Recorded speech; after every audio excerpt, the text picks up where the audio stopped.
O programa Gente que Fala está começando a partir de agora pela 365, sua rádio de todos os dias, com as imagens da UTV, a TV da internet, nossas redes sociais também no ar a partir de agora, Instagram, Facebook, tem o nosso canal no YouTube e as retransmissões, às 5 da tarde pela TV Aberta São Paulo, canal por assinatura na sua operadora de TV preferida, e também às 10 da noite, retransmissão pela Rádio Cultura AM 990 de Dois Córregos, no Centro-Oeste Paulista.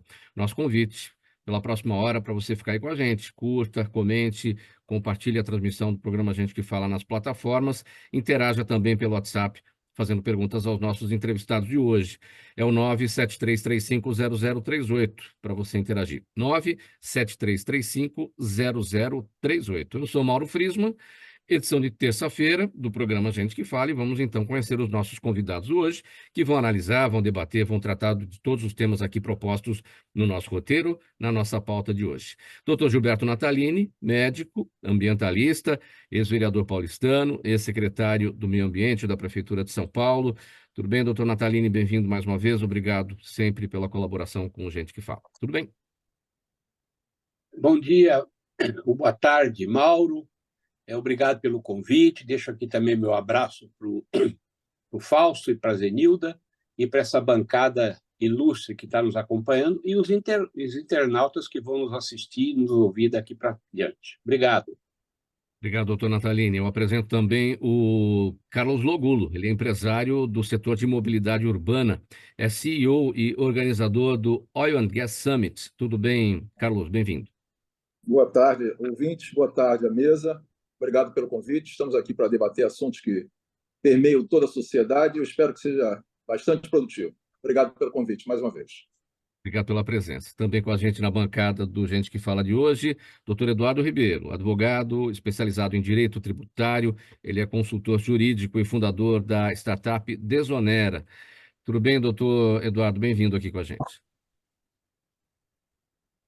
Não temos o áudio do doutor Eduardo, infelizmente. Temos a imagem chegando aqui na nossa transmissão, mas não temos o seu áudio, doutor Eduardo. Vamos tentar solucionar essa questão, talvez saindo da conexão e voltando novamente. Vamos tentar. Eu vou seguir aqui com a apresentação do doutor Henrique Nelson Calandra, desembargador aposentado, advogado e especialista em direito empresarial, ex-presidente da Associação Paulista de Magistrados e da Associação dos Magistrados Brasileiros. Doutor Calandra, bem-vindo mais uma vez com a gente. Obrigado por colaborar sempre. Olá, Mauro. Olá, colegas de bancada, especialmente a equipe de produção. Fausto Camunha, um jornalista maravilhoso que dirige superiormente todos esses destinos do nosso debate. E dizer que eu tenho muita alegria de cumprimentar os nossos ouvintes e telespectadores e agradecer a oportunidade. Vamos lá, gente. Então, ao nosso primeiro assunto desta edição do programa Gente que Fala de terça-feira. Olha, pessoal, uma mega operação está sendo realizada desde a parte da manhã na Cracolândia, aqui em São Paulo. Essa força-tarefa chamada Salus et Dignitas, em latim significa saúde e dignidade, é liderada pelo Ministério Público de São Paulo e tem o apoio do Ministério do Trabalho e Emprego, da Receita Federal, da Polícia Militar, da Polícia Civil e da Polícia Federal. As autoridades trabalham para desarticular o que os promotores chamam de ecossistema criminoso controlado pelo PCC, que inclui a participação de agentes de segurança pública em milícia, venda ilegal de armas, exploração de vulneráveis e tráfico de drogas. O objetivo da operação de hoje é cumprir mandados de busca e apreensão, também mandados de bloqueios de bens e suspensão de atividade econômica de prédios comerciais. Para começar com o doutor Calandra a respeito desse tema, uma operação diferente do que a gente está acostumado a ver, não é, doutor Calandra? Porque geralmente esses movimentos com os agentes de segurança acontecem com foco nos usuários de drogas e não com foco exatamente no crime organizado, né? No sentido de desmantelar toda a atuação. Então, é uma operação diferente que vai lá no controle, vai nas práticas do crime. Sua análise a respeito desse tema, doutor Calandra. Bom, em primeiro lugar, cumprimentar o Ministério Público de São Paulo e a magistratura que propiciou, expede esses mandados de busca e apreensão. Toda essa operação, ela tem lá na cabeça o Poder Judiciário, que é o único que pode determinar o bloqueio desses bens e determinar a prisão desses infratores. Mas a droga era e continua sendo um problema de saúde pública. E esse problema não pode, tá aí o doutor Natalini, que é médico, né? E quantas lágrimas pais, mães, avós já derramaram para recuperar filhos, às vezes maravilhosos, que vão pelo caminho da adicção, da droga, e é um caminho de ida sem volta. E é um problema, sobretudo, de saúde pública. Nós queremos implantar no Brasil, e já está implantado, o CNJ já disse, que até o final do mês de julho deveriam ser, agora parece que mudou para final de agosto, devem ser Sim. desativados os estabelecimentos psiquiátricos. Mas o problema de adicção só se resolve levando o adicto, a pessoa viciada, voluntária ou compulsoriamente para um estabelecimento de tratamento dessa que é uma enfermidade mental, um problema de saúde pública.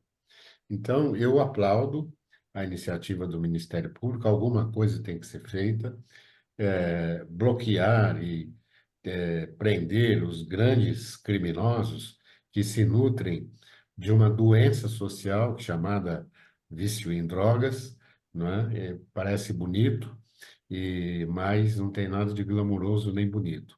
Quanta gente já encontrei na rua, já ouvi como juiz criminal, que perdeu o rumo completamente. Uma dessas pessoas, só para dar aqui um insight, Mauro, nós recuperamos uma pessoa que estava perdida na rua e falava 5 idiomas.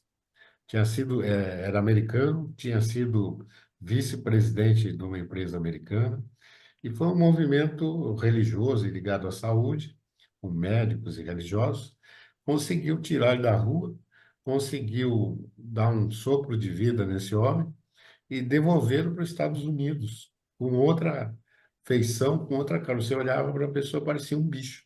Você nunca ia dizer que era um vice-presidente de uma empresa americana que perdeu família, perdeu casa, perdeu tudo e foi parar na rua, como um zumbi aí, andando pela rua. E esse movimento que eu participei, conseguiu recuperar não só esse, mas muita gente.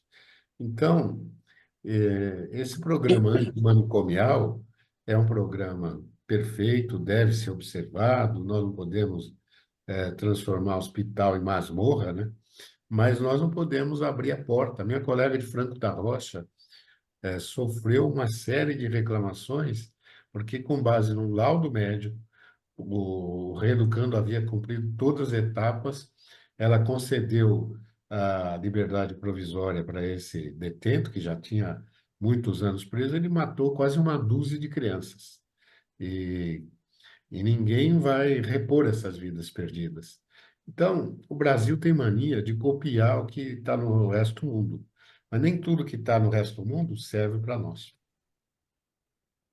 Doutor Natalini, a sua avaliação, sua análise sobre esse nosso primeiro tema aqui, do programa Gente que Fala de hoje, a mega operação que teve início na parte da manhã, na Cracolândia, aqui em São Paulo, não focada nos usuários, mas focada na intenção de desmantelar o ecossistema criminoso e controlado pelo PCC. Especialmente o ponto preocupante, o ponto da participação da segurança pública nessa história toda, por meio de agentes da GCM ou ex-agentes também da Guarda Civil, como milícia, ou seja, para extorquir comerciantes, enfim, vendendo proteção. Isso é um ponto muito preocupante. Bom, eu tenho que louvar essa operação, né? Parabenizar o fato dela estar existindo e dizer que ela já devia ter sido feita anteriormente, há um longo tempo atrás, porque, na verdade, é preciso atacar a causa, atacar os produtores da Cracolândia. Geralmente, o que os governos têm feito, as polícias, enfim, é ir mexer com quem é a vítima. As vítimas são os usuários. O usuário de droga, ele é vítima, ele não é a causa do crime. Então, o que precisa fazer, eu acredito que está sendo feito hoje, já devia ter sido feito há muito tempo, é cercar o tráfico, enfrentar o PCC. Nós já estamos cansados de ver o PCC tomando espaço na nossa cidade e no nosso país, pô. Não é possível que a gente fique refém desse tipo de máfia, desse tipo de gente, não é? E aí a operação de hoje, eu acho que juntou a Justiça, o Ministério Público, as polícias e tal, para ir para cima de quem produz o problema. Os traficantes, através do PCC, as pessoas que ali abrigam esse tipo de crime, tem muito imóvel, comércio, coisas ali que ajudam, né? A inteligência tem que identificar e ir para cima dessa gente. E os usuários da Cracolândia, eles têm que ser acolhidos no sistema de saúde, eles têm que ser desintoxicados, eles têm que ser devolvidos à sociedade, mas antes disso é um tratamento difícil, né? Acolhimento é difícil porque a resistência ao tratamento e também a aderência das pessoas às drogas é muito grande. Então, eu parabenizo isso que está acontecendo, espero que aconteça outras vezes, que a gente enfrente a situação com a postura de adulto, né? E não brincando com a situação como muitas vezes foi feita. A minha posição pessoal é essa. Vamos tentar agora novamente a conexão aqui com o doutor Eduardo Ribeiro, advogado especializado em direito tributário, ele é consultor jurídico, fundador da startup Desonera. Será que está tudo bem com o seu áudio agora, doutor? Vamos lá. Ainda não, né? A gente está com um problema de difícil solução. Vamos tentar uma outra saída, doutor Eduardo, entrar pelo smartphone. A gente tem algum problema aí no seu computador, certamente aí na questão do áudio, né? Se eu tentar pelo smartphone, a gente pode ter algum sucesso. Vamos seguir aqui a nossa conversa. Eu Carlos só queria Logulo, ele... propor um tema, Mauro.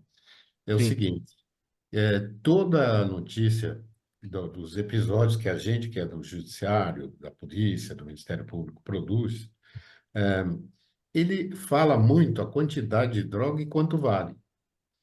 Isso, se de algum modo pode significar eficiência, para o outro atrai pessoas interessadas em receber essa dinheirama toda e se beneficiar com isso.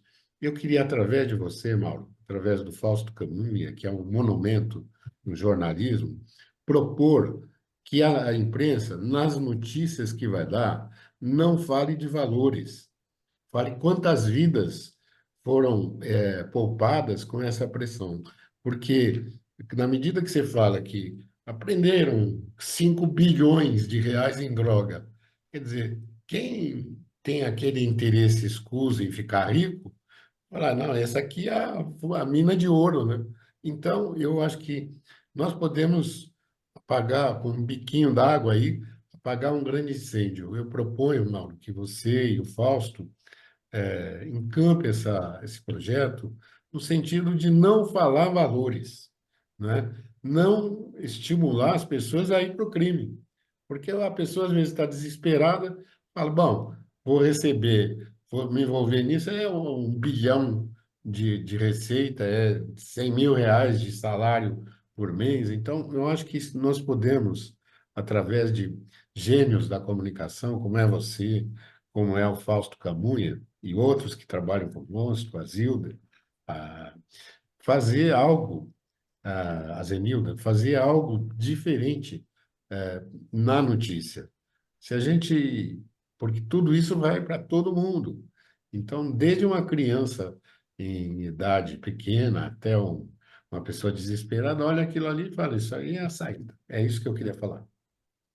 Tem perfeito a sua análise, a sua colocação, faz parte do nosso contexto editorial, doutor Carlos Andrade, de fato, não falar números é justamente observando o que o senhor acabou de destacar. Quanto mais se fala em números, quanto mais se apresenta isso, isso pode mais estimular as pessoas, né? Nossa, esses números isso cresce aos olhos, né? Então, isso pode, de fato, estimular pessoas a se envolverem aí na criminalidade, especialmente na questão das drogas. Então, é um trabalho editorial nosso também de não fazer esse tipo de divulgação. O ideal também seria não falar em PCC, e sim em facção criminosa, né? Porque a partir do momento que você fala em PCC, você dá o nome, você acaba legitimando, né, a presença. A gente sabe que eles estão aí, estão em todos os lugares, estão até infiltrados na política, enfim. Mas o ideal seria não falar, né? Mas, dentro do que é possível no jornalismo, é uma conduta editorial nossa, de fato, não falar em números, e muito pertinente a sua observação. Obrigado pela colaboração, doutor Calandra. O Carlos Logulo. Carlos, sua análise a respeito desse tema, a mega operação no centro de São Paulo, na Cracolândia, para o desmantelamento aí desse ecossistema do crime na região. Bem, como cidadão, eu não sou um expert no assunto, mas como cidadão eu só tenho que apoiar. Acho que é degradante o que nós temos visto com relação ao crack e ao uso do crack nas grandes cidades brasileiras. Eu acho que esse enfrentamento é um enfrentamento dificílimo, porque há correntes de opiniões divergentes com relação à internação compulsória ou não. Normalmente eu tenho lido muito pouco, mas há uma resistência muito forte dos usuários a serem internados, né? Essa vontade voluntária é muito difícil de se conseguir, porque ele chegou a um estágio tal de degradação, de falta de cidadania, que ele se perde no que ele quer exatamente. Mas tem que louvar a ação do MP, me parece que é do MP, e junto com a polícia e com os órgãos de repressão, e concordo com o doutor Calandra e com o doutor Natalino a respeito dessas ações. A colocação do doutor Calandra, por último, já houve na mídia um acordo de que nas ações onde um delinquente tenta chamar a mídia para aparecer usando algum refém, a mídia fez, me parece, um acordo tácito de não dar a propaganda a isso para que isso não seja propagado. Então, acho muito pertinente a não propagação de valores e mesmo do nome da facção criminosa que está controlando isso. Eu concordo. Muito bem, doutor Eduardo Ribeiro, acho que agora já está com a conexão adequada aqui. Tudo bem, doutor Eduardo? Seja bem-vindo. Boa tarde, Mauro. Tudo bem? Consegue me ouvir agora? Sim, agora sim, resolvido aí o seu problema de conexão, eu vou apresentá-lo novamente. Doutor Eduardo Ribeiro, advogado especializado em direito tributário, consultor jurídico e fundador da startup Desonera. Esse nosso tema inicial, a mega operação aqui em São Paulo, na Cracolândia, para desmantelar o modus operandi da facção criminosa. Sua análise, doutor. O que essa mega operação ali no centro, ela me faz, primeiro, cumprimentar a todos, né? Boa tarde, agora que eu consegui entrar. Boa tarde a todos da bancada, a todos que nos ouvem, nos assistem. Mas me lembrou a fala de uma palestra que eu participei semana passada, que o paulistano ele é muito bairrista, né? Ele é da Moca, ele é da Vila Mariana, e o palestrante falava que o centro é de todos, né? E é importante essa retomada realmente do centro de São Paulo, que tem uma arquitetura, tem uma história, né? Tem uma importância vital do país. Eu não sou daqui, né, de São Paulo, eu sou da região norte, mas nós sempre temos ali na música, na cultura, e é muito importante esse tipo de operação para que realmente o centro possa ser devolvido à população paulista que tem um carinho, né? O palestrante falava, o centro é de todos, então todo mundo, independente do seu bairro, né, se sente acolhido e vê no centro da cidade de São Paulo realmente essa paisagem, né, que escoa para todo o restante do país. Então, é algo para parabenizar e para ser defendido, né, para que mais vezes o poder público realmente possa retomar e devolver a população para o uso, né, correto e para que a gente possa realmente usufruir da cidade como um todo. Muito bem, vamos seguir para o próximo tema dessa edição do programa Gente que Fala, de hoje, terça-feira, pela 365, sua rádio de todos os dias, OTV, TV da internet, redes sociais, YouTube, retransmissão às 5 da tarde pela TV Aberta São Paulo, canal por assinatura na sua operadora de TV preferida, e às 10 da noite pela Rádio Cultura AM 990 de Dois Córregos, no Centro-Oeste Paulista. Olha, gente, com o reajuste do valor do IPTU em São Paulo, proprietários de imóveis buscam formas para minimizar custos com os impostos, recorrendo às consultorias especializadas em tributos urbanos.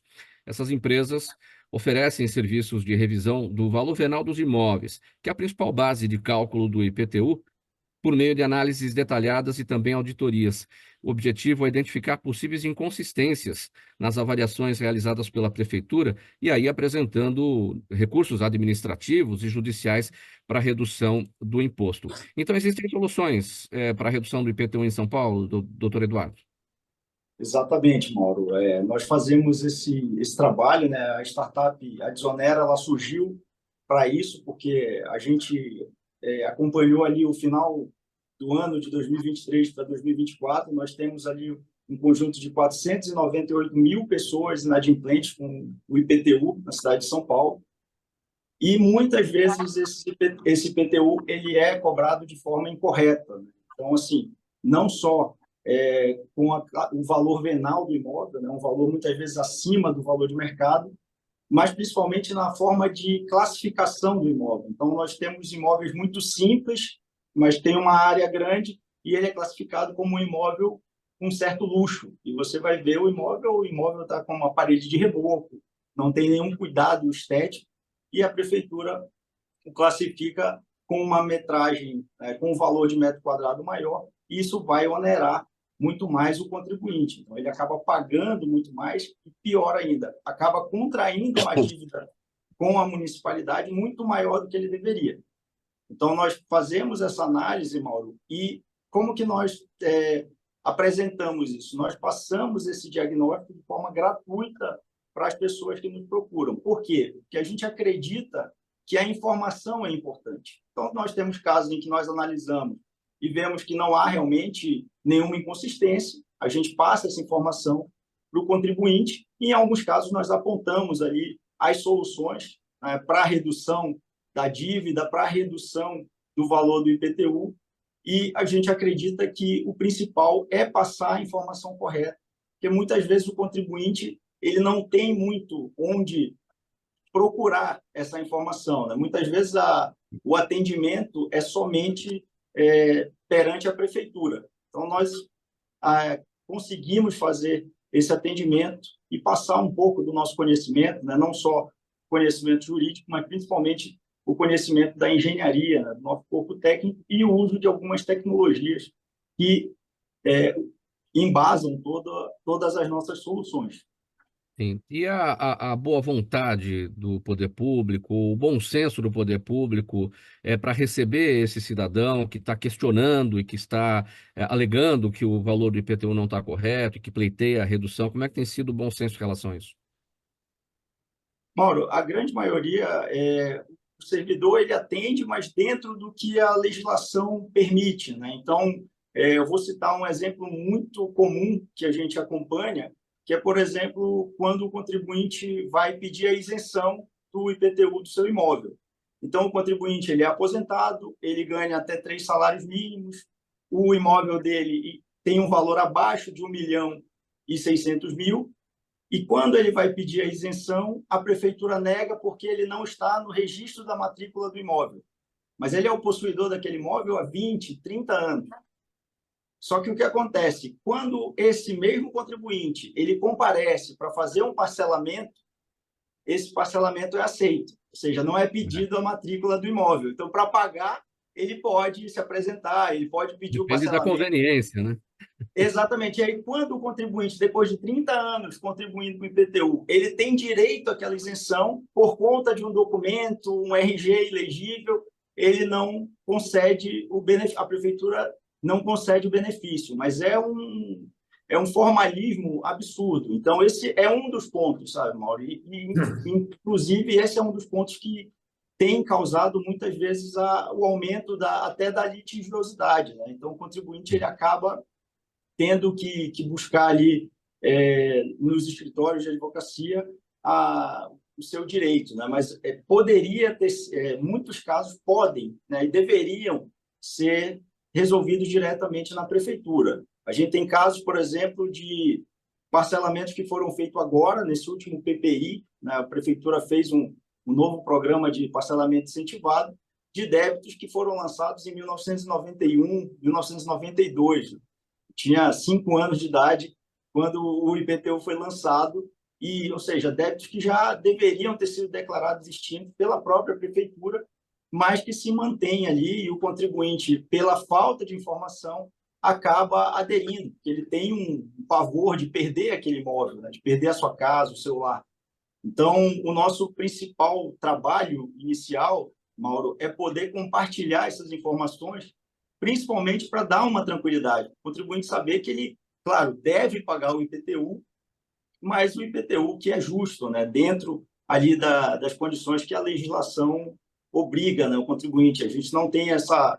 Eu gosto muito de uma citação, que é o desembargador Leandro Paulsen, ele fala que se o tributo ele é inevitável, que ele seja ao menos justo.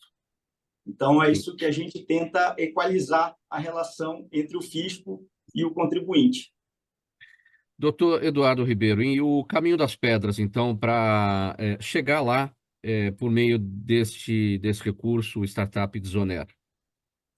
Hoje, o nosso atendimento, nós temos uma sede aqui em São Paulo, né, fica em Moema, e também uma sede em Curitiba, mas o contribuinte ele pode acessar as nossas redes sociais, o nosso site, e pedir o atendimento. Então, o caminho é sempre o mesmo.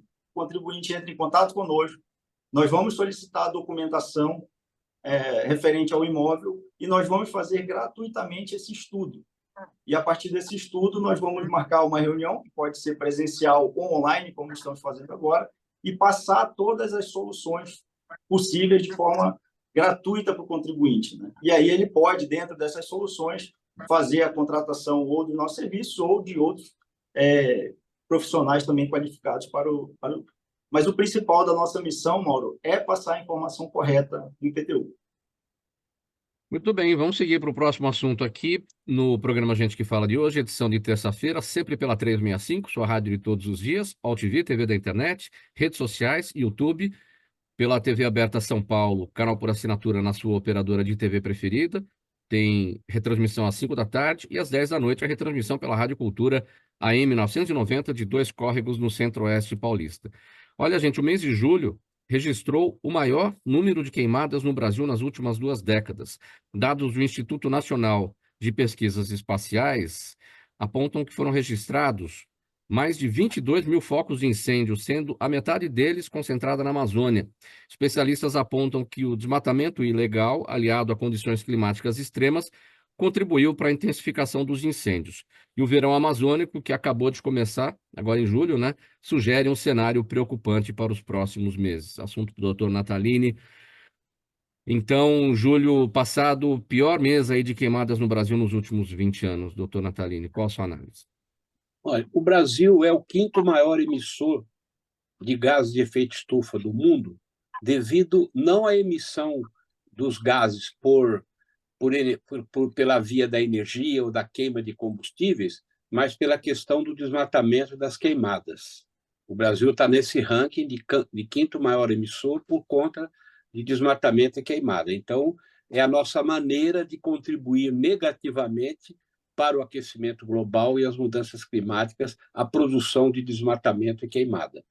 E o que tem acontecido, na verdade, é que houve uma verdadeira pandemia de queimadas no Brasil. Quer dizer, perdeu-se o controle do número de focos de incêndio que nós estamos vendo acontecer na Amazônia, no Cerrado e no Pantanal. E mesmo em outros locais do Brasil, mesmo aqui no estado de São Paulo, esse dia eu vim ali na BR-116, eu vi 6 focos de incêndio em menos de 5 quilômetros. Por quê? Por desleixo das pessoas. Os incêndios, na sua grande maioria, são provocados pela ação humana. Ou por desleixo das pessoas, que jogam uma bituca de cigarro, que acendem um pequeno fogo e depois perdem o controle, ou principalmente por ação criminosa. Não é? A grande maioria desses incêndios que estão acontecendo, por exemplo, no Pantanal, são os próprios proprietários de terra que vão lá, põem o fogo para poder plantar o capim, ou seja, aproveitar a terra para a agricultura, e aí o fogo se alastra e destrói imensidões de florestas. Na Amazônia, isso tem acontecido muito, aumentou muito o número de incêndios na Amazônia, desmatamentos criminosos para expansão de fronteira agrícola ou para atividades de mineração, em particular de garimpo. E no Cerrado também, nós estamos tendo, esse último ano, aumentou em 60% o desmatamento do Cerrado. E a gente sabe que a Amazônia ela faz a regulação do clima no Brasil e no planeta. E faz também, ela dirige, comanda, de certa forma, o regime de chuvas no Brasil. Quanto menos floresta você tiver, mais desarranjado vai ser esse controle climático e essa questão da produção de chuvas. E o Cerrado e o Pantanal, eles atuam na produção de água. Um grande número de rios, de cursos d'água do Brasil surgem do subsolo, né, do subterrâneo, tanto do Cerrado como do Pantanal. Então, qualquer coisa que altere esses biomas vai alterar também a questão do controle das águas, das chuvas e dos cursos d'água. Eu acho que o governo está perdendo de 10-0 para o crime de incendiários. O governo perdeu o controle. A ministra do Meio Ambiente mal fala do assunto. O presidente da República passa ao largo. Depois de toda essa destruição que nós tivemos de queimada, só agora que o presidente da República foi sobrevoar o Pantanal, depois de meses queimando o Pantanal, destruindo a biodiversidade, só agora que ele resolveu fazer um sobrevoo para ver o que está acontecendo. Ou seja, políticas públicas falhas, ações criminosas de maus brasileiros, de maus empreendedores, de maus agricultores e maus pecuaristas que metem fogo, perdem o controle do que estão fazendo e criminosamente destroem massas de floresta. Para terminar, a Tereza Cristina falou, e outras pessoas repetem, o Brasil, para dobrar a produção agropecuária, não precisa mais derrubar nenhuma árvore. Ele pode, com tecnologia, com investimento, aumentar muito a produção na criação de gado e também na produção de comida, sem precisar destruir floresta, sem precisar desmatar. O que tem acontecido é muito vergonhoso para nós brasileiros. A gente está falando de implicações ambientais, não é, doutor Natalini? Mas também implicações econômicas, né? E implicações sociais, né? A gente tem perdas de vidas humanas em razão de tudo isso, tem perda de animais também, vida animal aí nos pastos, Brasil afora, é um monte de situações amarradas, né? Perfeitamente. E se o agronegócio, uma parte do agronegócio, não todo, porque nem todo o agronegócio é predatório, mas se o agronegócio, a parte predatória, fosse um pouquinho inteligente, eles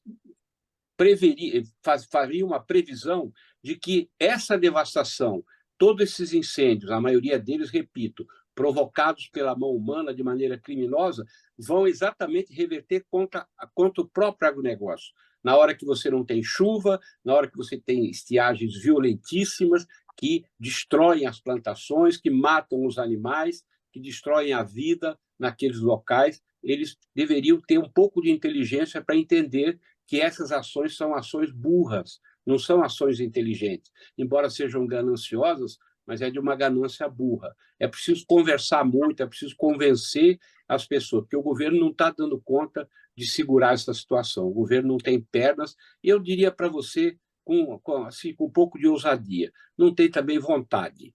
Está preocupado com outras questões e não está preocupado com essa gravíssima questão que são as queimadas no Brasil. Para ouvir o doutor Calandra, a respeito desse tema, doutor, a respeito dessas falhas, né, de políticas e de fiscalização que o doutor Gilberto Natalini apresentou e de falta de vontade política também de ir atrás disso. Olha, eu queria dividir o assunto em duas etapas. Primeiro, agradecer pelas explicações maravilhosas do nosso doutor Gilberto Natalini, que é um apaixonado pelo tema, como se percebe da sua fala. Outra coisa que eu gostaria, nós acabamos de fundar em Macapá um Instituto Gilberto de Paula Pinheiro, que é devotado a estudos profundos na área ambiental. O desembargador Gilberto, lá do Tribunal de Justiça do Amapá, ele é um apaixonado por esses temas ambientais há mais de 40 anos e sempre trabalhou muito com esses temas. E o que é preciso separar é o joio do trigo. Às vezes, falam mais das pingas que a gente toma do que dos tombos que a gente leva. Quer dizer, na realidade, esse tema ambiental, ele é mundial, ele é efeito direto do superaquecimento da Terra, não é? Quem conhece floresta e campo sabe que às vezes um pedaço de vidro provoca um incêndio. Não é que alguém foi lá e tocou fogo em coisa nenhuma. E há nas turfas do Mato Grosso, por exemplo, incêndios decorrentes das altas temperaturas, sem ninguém riscar um palito de fósforo. E jogam tudo nas costas do Brasil, que nós somos destruidores da natureza, né? A grande maioria dos agricultores brasileiros, dos empresários brasileiros, são conscientes de que não devem adotar essa conduta predatória. Esse Instituto Gilberto Pinheiro vai partir com apoio da Embaixada da Alemanha, com o apoio da diplomacia do Brasil, da própria Petrobras, vai sair para o mundo falando dessas realidades. Quer dizer, está na hora de puxar o freio de mão, desde das pequenas coisas até as grandes coisas. A maioria dos empresários brasileiros tem boa orientação, tem boa preocupação, né? Tem um sobrinho que trabalhava no Texas, ficou lá vários anos, e tomava conta de 60 mil bois confinados, não é? Aqui no Brasil não existe isso. Quer dizer, a maioria é, é criação solta. Então, o que é preciso é tomar uma atitude e separar. Nós temos uma ministra aí, a Marina Silva, que é um símbolo. Então, nós precisamos que ela use a influência dela, não só para apontar, está pegando fogo, estão fazendo, destruindo. A maioria de nós, agricultores e pecuaristas, empenha a vida nisso, passa a vida trabalhando com isso. E hoje está muito modernizada a agricultura. Então, ninguém está afim de botar fogo em coisa nenhuma. O que há é um superaquecimento global e nós precisamos tomar atitudes, tem que pegar uma pessoa como o Dr. Gilberto Natalini e pôr para aconselhar os jovens executivos dentro das empresas, para dar parâmetro, né? Porque senão nós vamos cada vez mais caminhando para um abismo que não tem volta. Quer dizer, não adianta querer ir morar na Lua, em Marte, ou em qualquer outro país, porque se nós não tomarmos atitudes com reciclagem do lixo, com produzir menos rejeitos, a indústria não jogar ácido no rio, matando milhares de peixes. O problema no mar também, a pesca predatória com tarrafas, com redes proibidas, né? Matar peixes em extinção. Então, eu acho que isso é coletivo. Nós temos a melhor interlocutora nessa área, que é a ministra Marina Silva. E o governo não dá a ela a força necessária para ela poder falar que nós não somos destruidores da natureza. Nós somos aqueles que têm sofrido mais os efeitos do aquecimento global. Se não tivesse esse aquecimento global, não haveria incêndios espontâneos no Mato Grosso, no Pantanal, e outras coisas erradas que acontecem por aí. Perfeito. Vamos seguir o nosso próximo tema por aqui para conversar com o Carlos Logulo sobre o seguinte: a busca por um futuro energético mais sustentável tem levado pesquisadores e empresas a explorarem novas formas de conciliação, né, do uso de combustíveis fósseis com o uso de fontes renováveis, né? Especialistas defendem que a transição energética, embora urgente, não precisa ser abrupta, e a combinação estratégica dessas duas fontes pode oferecer uma solução mais gradual e eficaz. Doutor Carlos Logulo, bom, dentro da nossa política nacional de transição energética, que está aí em andamento, que é um trabalho do Ministério de Minas e Energia, o Brasil hoje já tem 48%, né, de energia renovável, está bem acima até da média mundial de 15%, ou seja, devagar a gente já está indo, né? Ou estamos devagar demais? Bem, Mauro, permita-me aqui a ousadia com você e com os companheiros da Sim. bancada, porque você me trouxe um assunto depois da espetada do meio ambiente. Vamos lá, pode juntar as duas coisas. Então, permita-me, o doutor Natalino, o doutor Calandra, o doutor Eduardo, nós estamos organizando um evento em Fortaleza, no Ceará, aproveitando a descoberta da margem equatorial, que todos sabem, já tem 10 anos da descoberta, e é um assunto bastante polêmico. E o nosso gancho, exatamente, para esse evento, é tentar mostrar que há necessidade de uma conciliação entre a transição energética e ainda a exploração de matrizes energéticas chamadas poluentes ou matrizes energéticas que são chamadas de progressistas, né? A gente sabe que o Nordeste realmente desponta hoje no cenário brasileiro como líder nas renovações de energias limpas e renováveis. A gente fala da eólica, da solar, e o Ceará, que é o estado sede do evento que acontecerá em 2025, é líder também no movimento do hidrogênio verde. Semana passada, o Lula teve lá, o presidente Lula, fazendo o lançamento da pedra fundamental e selando alguns acordos e a legislação referente ao hidrogênio verde. Eu acho que o que se discute muito profundamente, que a gente tem que ter consciência, é que não é uma virada de chave. A gente não tem hoje nenhuma matriz energética que substitua os combustíveis fósseis. Logo, a gente tem que acabar com essa dicotomia que a gente vive muito presente no país, eu acho que no mundo todo, de ou é contra ou é a favor, e entender que há de se conciliar essas duas matrizes para que a gente possa evoluir. E de mais a mais, para encerrar e não me delongar muito, da importância de que uma riqueza dessa traz ao nosso país na independência de reservas de petróleo, no equilíbrio da balança comercial e na geração de renda para a região de maior carência nesse país, que é a região norte e nordeste. Então, a minha posição é de uma busca de conciliar essas duas matrizes. A gente tem feito grandes avanços, mas a gente ainda tem que caminhar ainda com alguns conceitos da matriz energética chamada petróleo.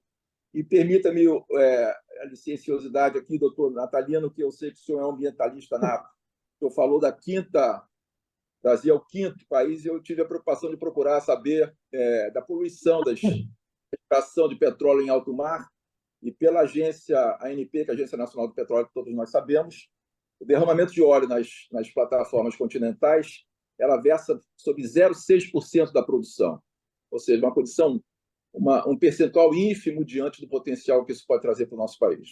E parece que essa é uma política de governo do presidente Lula.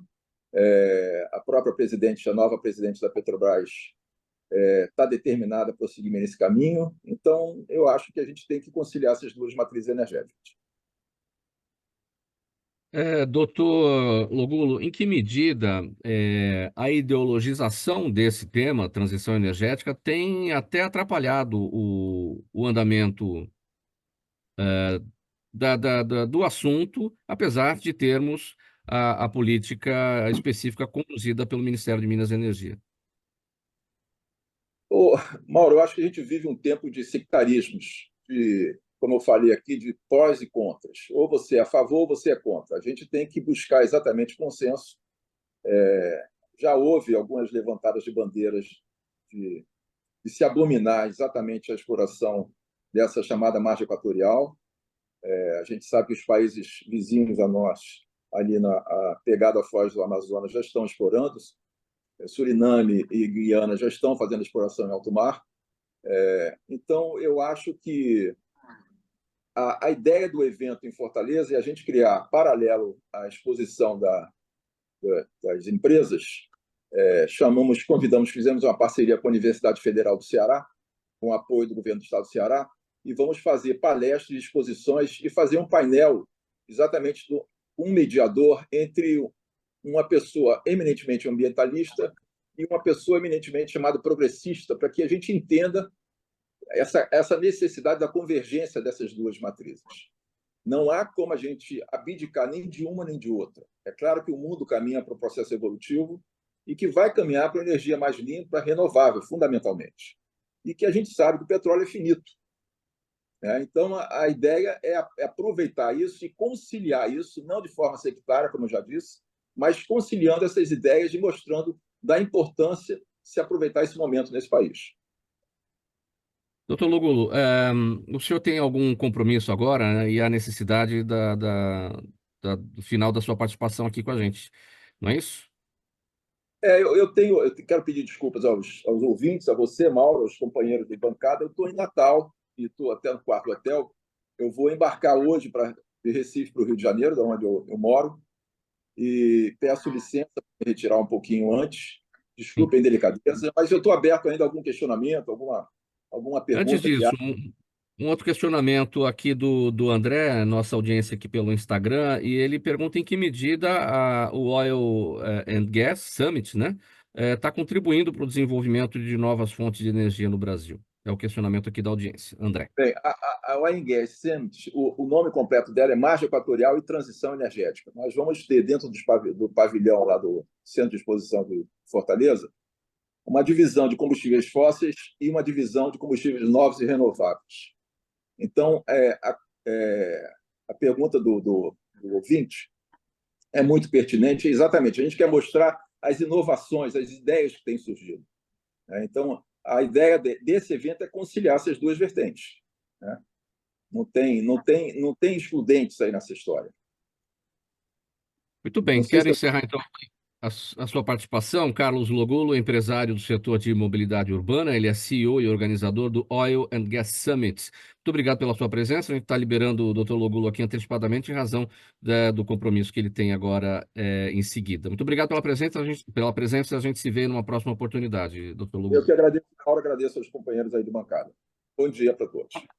Vamos seguir aqui com um assunto para o doutor Calandra. Vamos falar sobre o seguinte: o presidente da República em exercício, Geraldo Alckmin, afirmou ontem que a reforma tributária aprovada pelo governo federal deverá impulsionar o setor industrial e atrair mais investimentos para o Brasil. Durante a conferência anual do Conselho Empresarial Brasil-China, que celebrou os 50 anos das relações comerciais entre os dois países, o vice-presidente citou estudos que indicam que as mudanças na legislação tributária podem elevar o PIB em 12%, os investimentos em 14% e as exportações em até 17% nos próximos anos.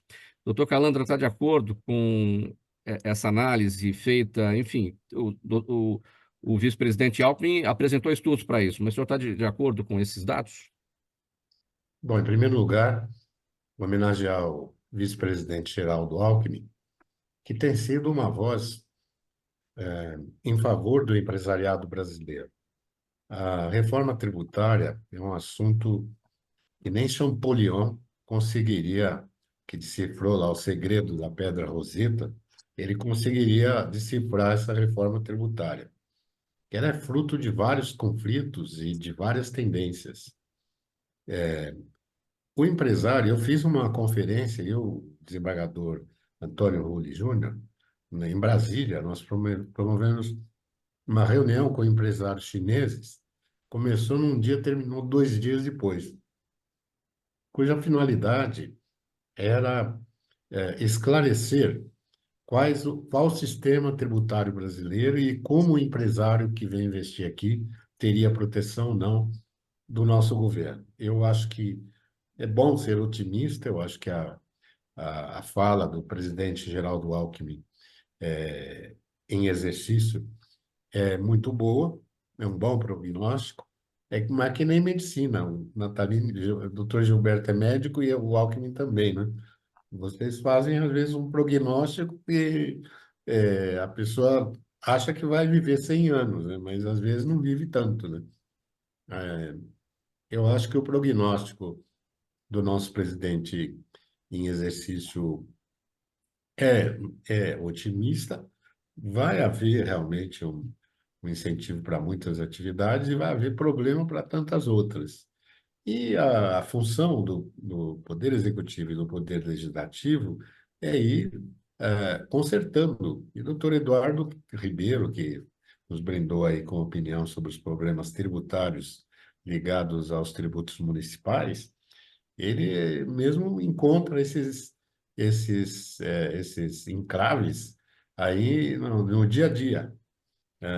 O IPTU, por exemplo, que gerou esse deserto na área central, ele é um IPTU progressivo, que foi feito tempos atrás, dizendo que ia resolver o problema de concentração de áreas na mão de proprietários na área central.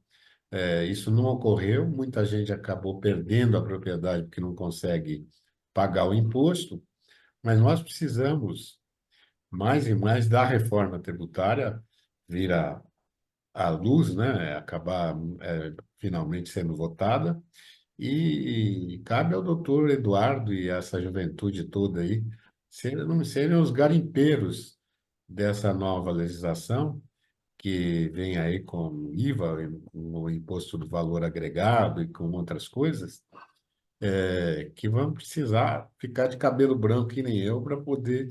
Eu que passei quase 40 anos julgando essa matéria, né?